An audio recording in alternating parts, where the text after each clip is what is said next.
Okay, welcome to this presentation by Specialist Education Services, the anxiety curve and the 5-point scale. So what are they? Using the anxiety curve and a 5-point scale, and then strategies to help.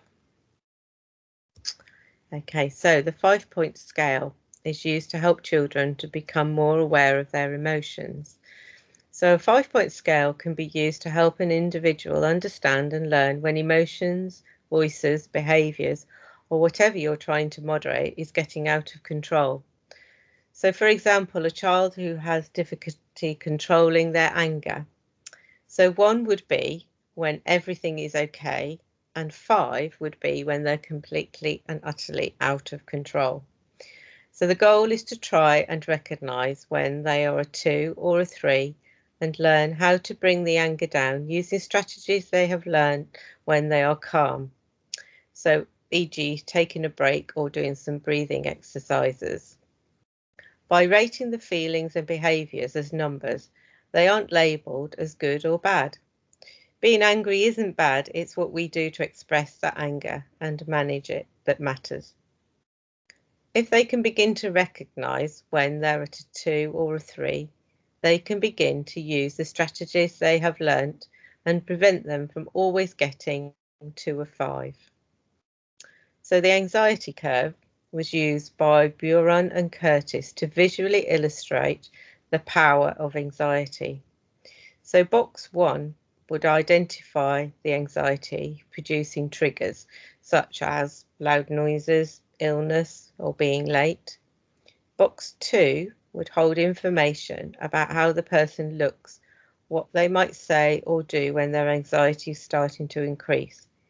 It can be a good time to use the strategies you have learnt that enable you to calm down, like we talked about previously, the breathing or taking a break. Box 3 and 4 is when you may need to step in to help with the calming strategies because they may not be able at that point to be able to do them themselves. And box 5 is when the anxiety is at its peak. So the other side of the curve gives room for describing what the calming individual may feel or need, eventually returning to the typical daily routine. Once you begin to recognise your triggers and then find strategies that help, hopefully this will begin to reduce your curve and enable you to not to always get to 5. Okay, so the benefits and why I should use it. So the curve is a way of looking at anxiety, helping to identify what triggers the child's anxiety. Again, as we said, being late, storms, tests.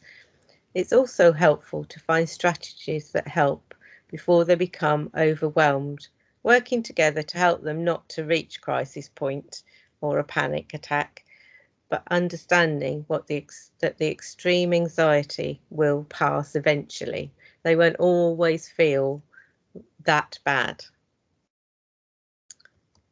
Okay, so again, the types of communication that we use are body language, gestures, and facial expressions.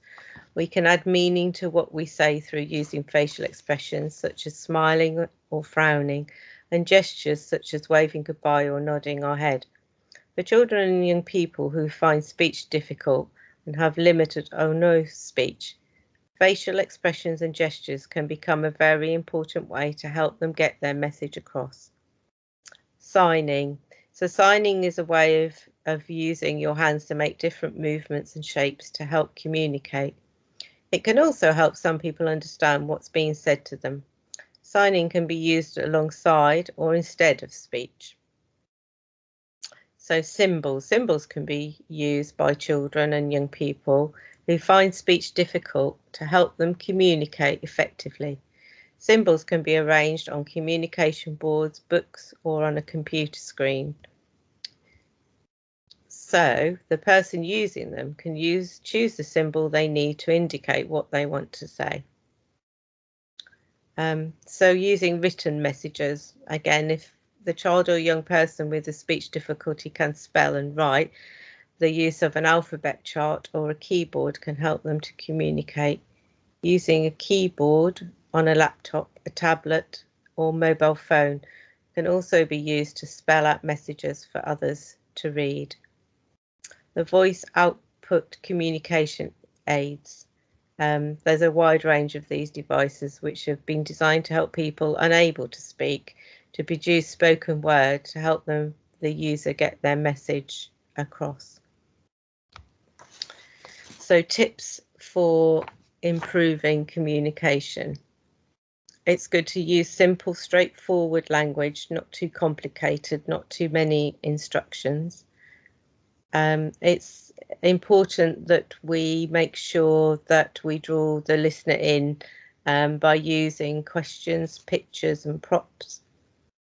We give them time to respond, so a period of silence is okay.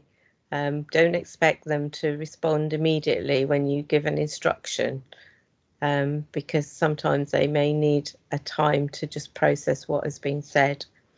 And also it's important that if they say something to you, that you clarify what they've said, or you help clarify to them what you've said to them, because otherwise there could be misunderstanding and then everybody gets frustrated.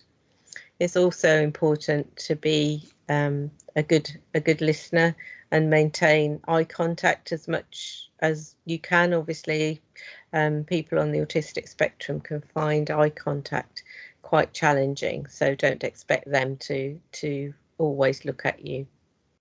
So body language. Use this as an indicator that you're listening. Make sure that you are fully engaged, not just with your voice, but with your body as well. And also it's important that you're a good role model by demonstrating good turn-taking skills in conversation and non-verbal communication. If you're a good role model, then that helps children to use these skills when they're talking to their peers and other adults they may meet at school or nursery. Thank you for listening.